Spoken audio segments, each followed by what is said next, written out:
Who is this man? When I handed the screenshot printout to the table, my wife's hand stopped. But after just a few seconds, she frowned as she heard a small sound like a tap. I saw the phone. Yes, the lock hadn't been changed. Oh, that's disgusting. That's an infringement. It's unthinkable to look at someone's phone without permission. My name is Tanaka Koji. I'm turning 35 this year. I run a small construction company and my daily work is busy. But I try to get home as early as possible and cherish the time I spend with my wife Midori, who is the same age as me. On holidays, we go to the movies together, stroll around the shopping mall, and go on trips a few times a year. Midori is a full-time housewife, but she always keeps the house clean and prepares meals that she takes the time and effort to make. I also help with the laundry and dishes as much as I can, and to be honest, I secretly thought that we were close to the ideal image of a couple. Hey, where do you want to go this holiday? The main line is good, but how about going a little further and visiting art museums? When I asked her at the dinner table, Midori thought for a moment and then smiled.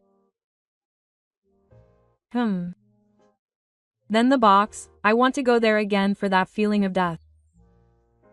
Oh, that's nice. I'll make a reservation.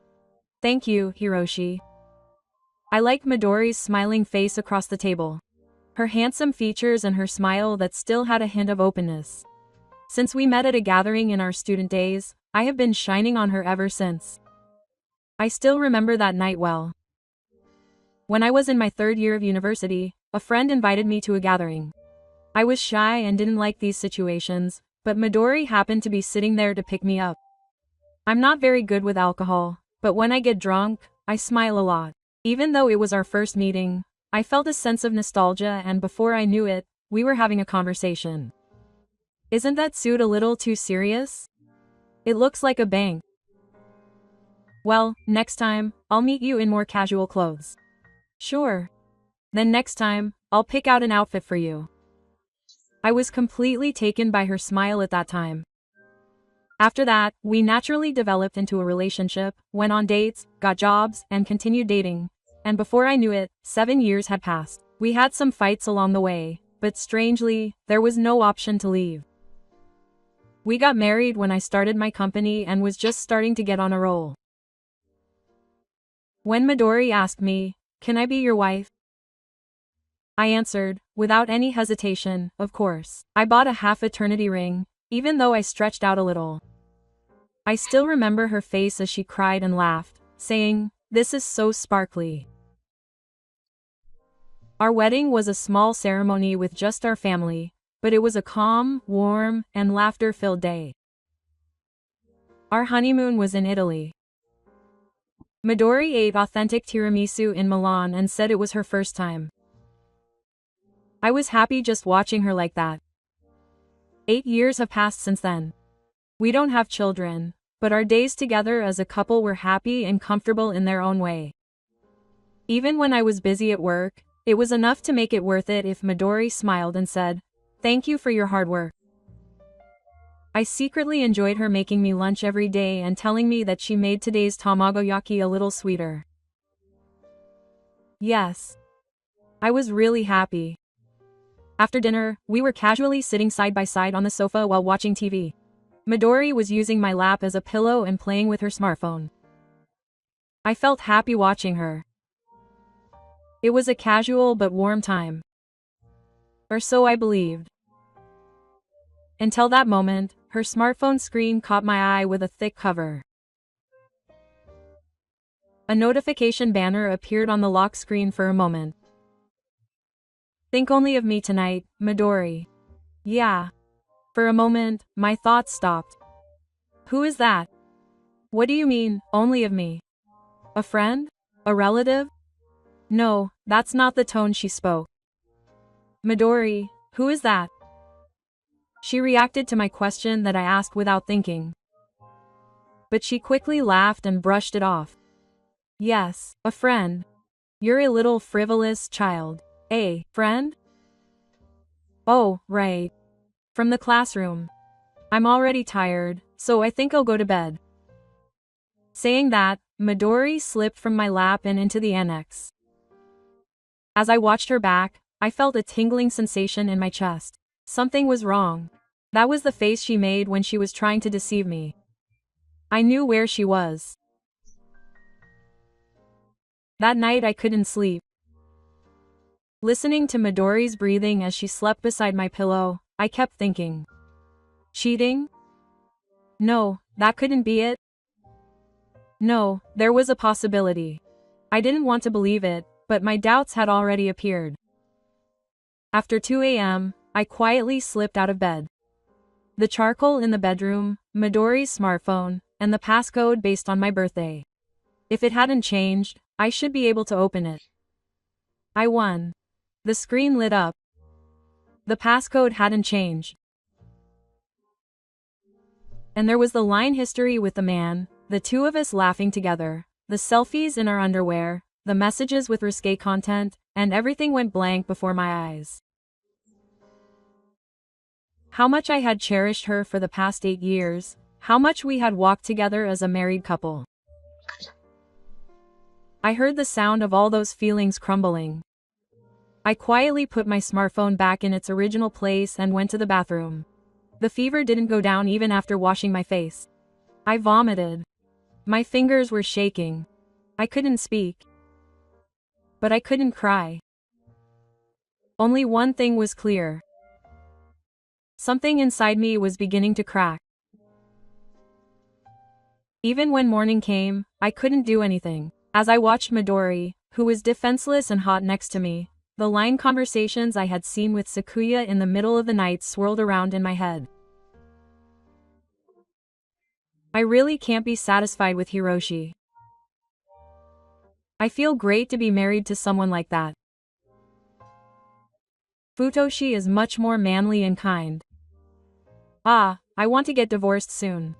I took screenshots, but even without them, everything is burned into my brain. It's like a curse. It was breakfast time. Midori smiled and said good morning to me as I sat at the table as usual. The moment I saw her face, something inside me snapped. Who is this man, Itaaki Shota? I held out the screenshot printout on the table and Midori's hand stopped. She was about to bring the toast to her mouth when her expression froze. But after just a few seconds, she frowned, making a small sound like a tap. I saw your phone. Yes. You didn't change the lock. That's an infringement. It's not right to look at someone else's phone without permission. I know it's not something to be proud of, but I don't say it every time. I said in a monotone voice, lowering my gaze to the cold coffee. You look like you can't help it if you're found out. So, how long has this been going on? Higa Shota and Midori looked away. I was about to say something, but I quickly shut my mouth. After a few seconds of silence, she snorted. There's no point in hiding it anymore. Yes. It can't be helped if you're found out. I don't like Hishi anymore. Oh, I feel bad. But I can't do it anymore. I've woken up. I want to remarry Shota, so I'll get a divorce. So Midori said that as if we were talking about the morning weather. I remained silent for a while and took a sip of coffee. The bitterness felt strangely raw. I slowly put the cup back on the table and told Midori. That's impossible. Why is it over already, Midori? We knew about it, didn't we? We've been awake for a while. To be honest, for both of us, the one who broke up can't file for divorce, and the one who broke up, that is, the perpetrator, can't legally request a divorce. If I refuse, the divorce won't be valid. That's why I won't divorce. I could see the blood draining from Midori's face. What's that? What are you trying to do? Compensation. From now on, I'll take my time and make him pay the price for trampling on our long-standing trust.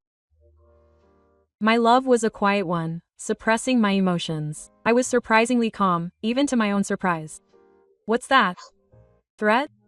Harassment? It's not harassment, it's a continuation. And let me confirm one thing. I looked at Midori. Without looking away, I slowly told her. Midori's family's company is below ours, right? If Midori doesn't become a full-time housewife and return to her home properly, I intend to review the contract. Huh? What are you talking about? Of course. If you get divorced, you won't have any obligation to help Midori's family. Your family will go bankrupt after losing a big contract.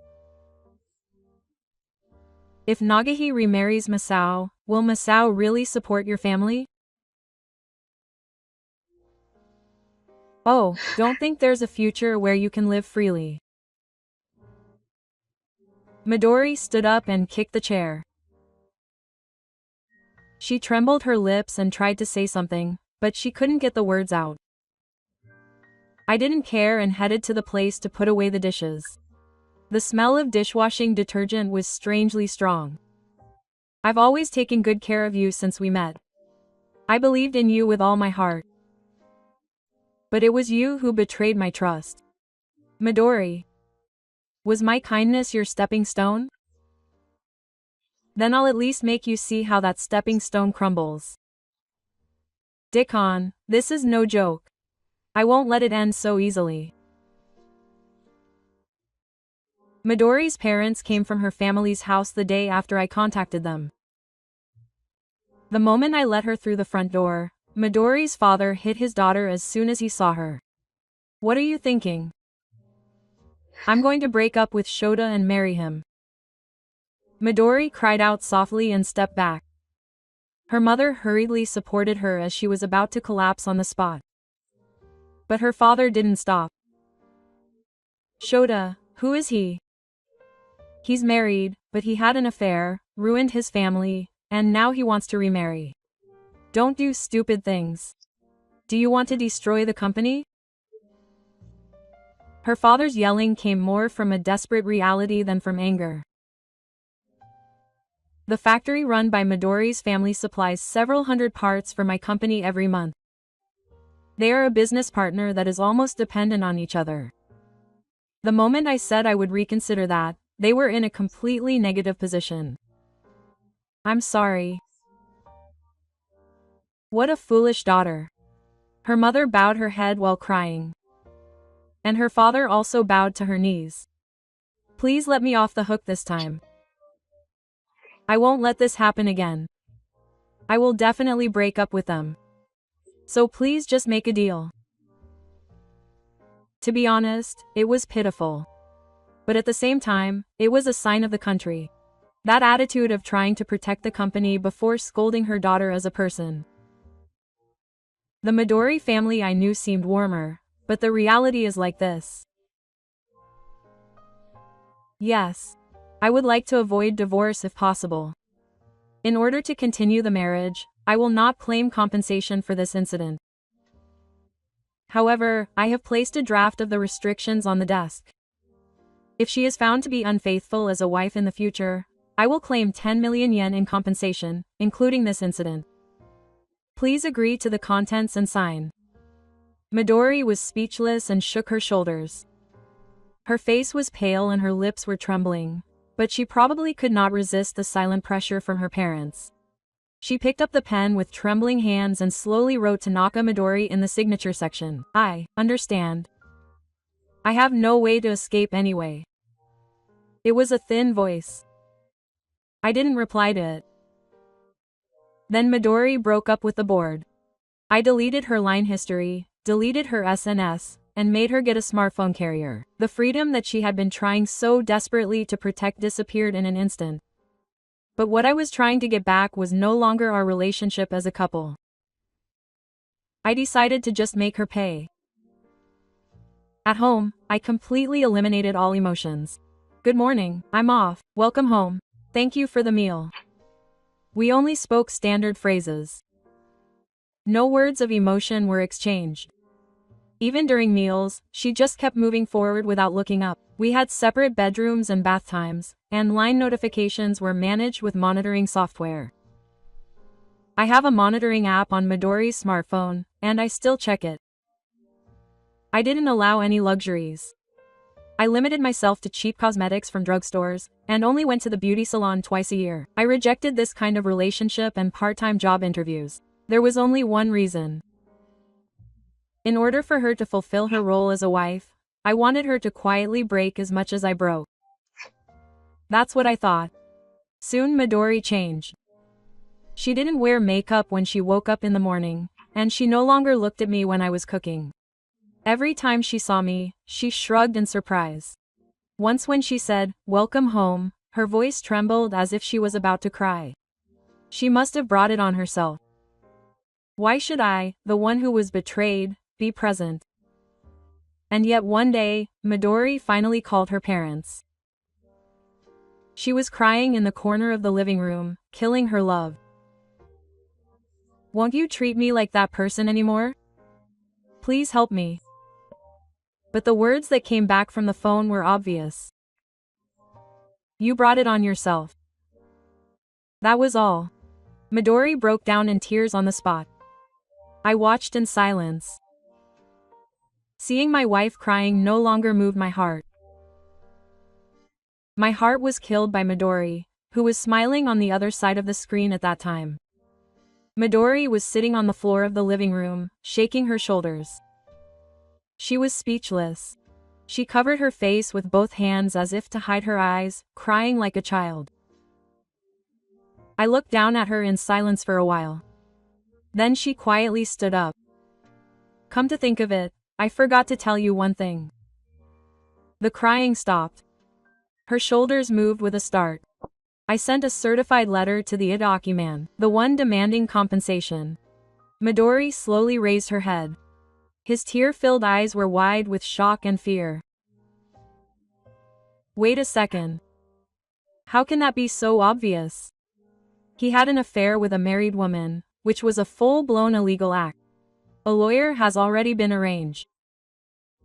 I've got your contact details from your phone." "No, don't do that." Midori shook her head. I repeatedly told her in a small voice not to do that. But I didn't change my expression. "You're not the only one. I'll make him pay too. No one can escape. This is the price of adultery. It's just a small part of the pain you've caused me." Please. Shida has a family. He has children. No. That's why I sent it. Midori's eyes were wide. She looked completely speechless. "You tried to destroy someone else's family. The consequences are just coming back to haunt you. Or maybe you thought you deserved to be blamed and that Itadaki was the only one who would be protected. That wasn't the intention. I won't listen to your excuses." My voice was calm. I didn't blame her or yell. I just quietly told her the truth like an executioner. Midori collapsed on the spot. She was on her knees, hugging her shoulders, sobbing, but my heart was unmoved. "It's too late to say anything. You broke me. You have to accept the consequences yourself. There is no mercy or salvation here anymore." One morning, when I sat down at the table as usual, Midori was gone. There was only toast and thin soup in the living room, and she was at the back of the kitchen. She was standing at the sink with her back hunched. When I called out to her, she shook her shoulders and turned to me. "Good morning." The face that used to laugh with "good morning" now had a fake expression on it.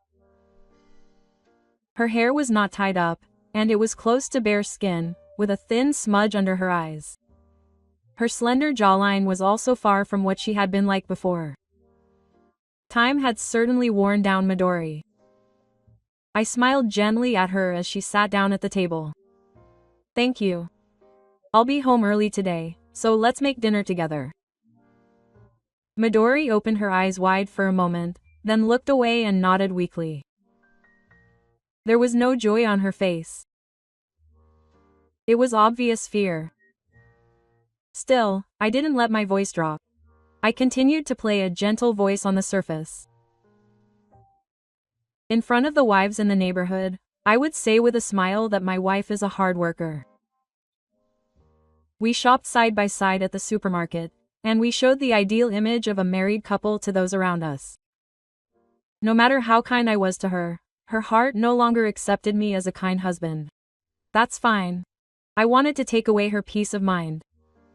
That day, when I saw the betrayal message on my smartphone, my feelings changed from love to nothing. That's why I'm laughing and quietly punishing her now. That night, when I returned to the living room after taking a bath, Midori was sitting in front of the sofa. She was hugging her knees and was a little wary of the atmosphere, which was different from her usual silence, so I called out to her. "What's wrong?" Midori looked up at me and was silent for a while. There was no anger or rebellion in her eyes. Just despair. And then she muttered, "Please. Just get a divorce." It was a husky voice. A sound of a broken body that seemed about to disappear at any moment. I took a step closer and crouched down in front of her. I met her eyes and said quietly, lowering my eyes, "You've already broken me. Everything I believed in." Her green eyes shook slightly. I slowly stood up. Then, turning away, I continued calmly. "So now it's your turn." Midori shook her shoulders without making a sound at those words. She might have been crying. But I didn't look back. There was no need to look. I no longer had a shred of desire to protect her. The happiness of the past died long ago in the tower. The person in front of me now is the one who betrayed me and pushed me into hell. So experience hell.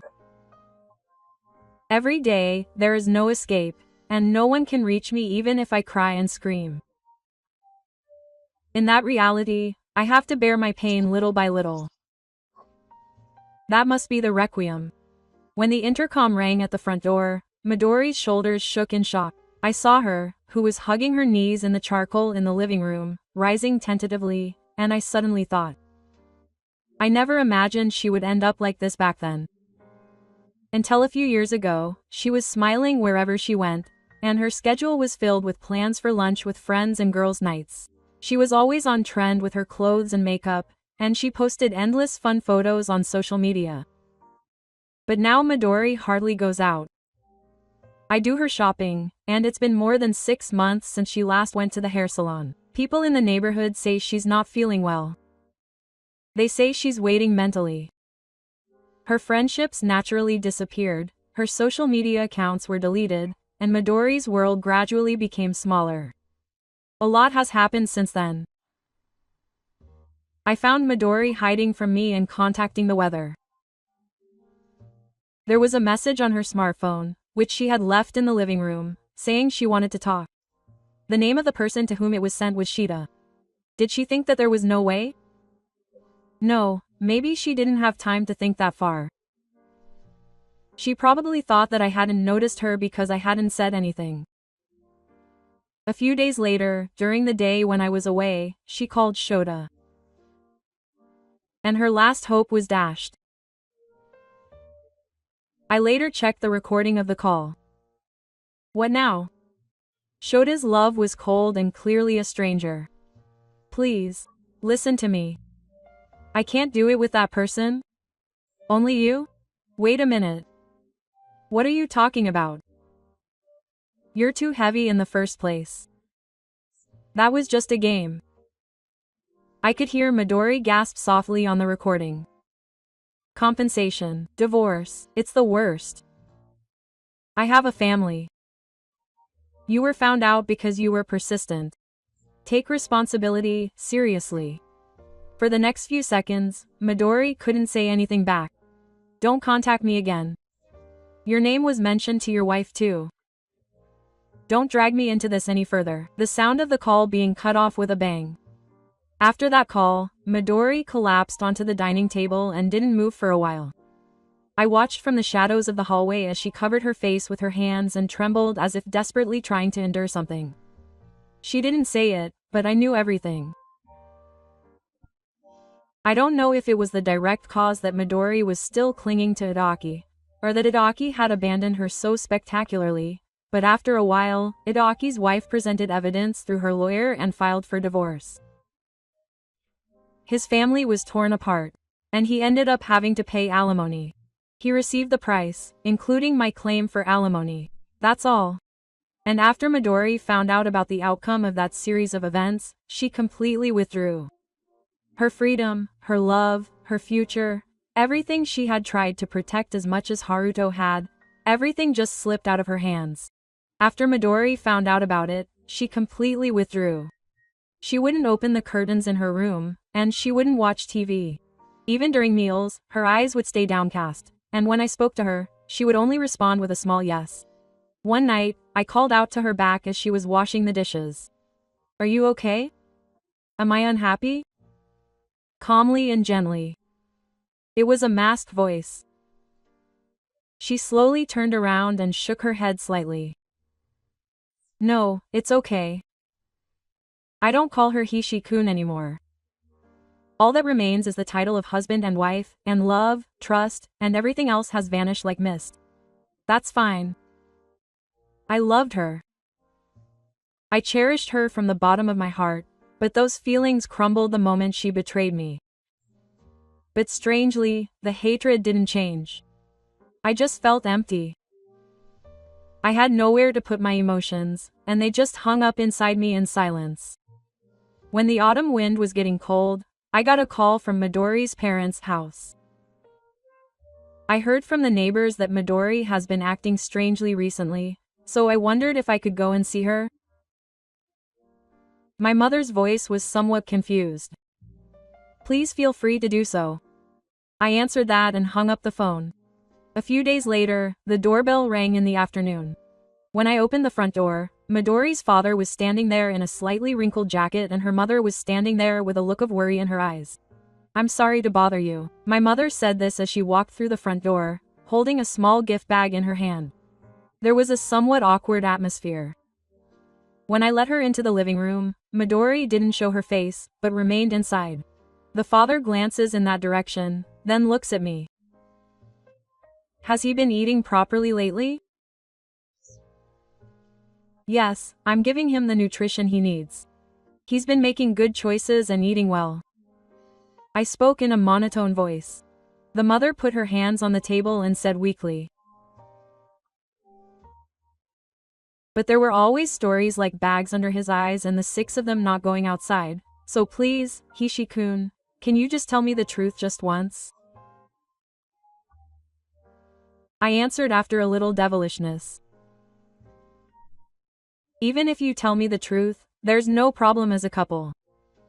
At the time, it seemed that she was more shocked that she contacted her affair partner and was dumped by Kopi than by me. The father looked deeply into his brow and sighed. I see. There was silence for a while. Only the sound of the clock's hands echoed loudly in the night. In that silence, the mother spoke. Please take good care of Midori. Following her words, the father bowed deeply. It must be painful to force yourself to be a couple. Please get a divorce. That's not normal anymore. I understand Hishi-kun's pain and anger.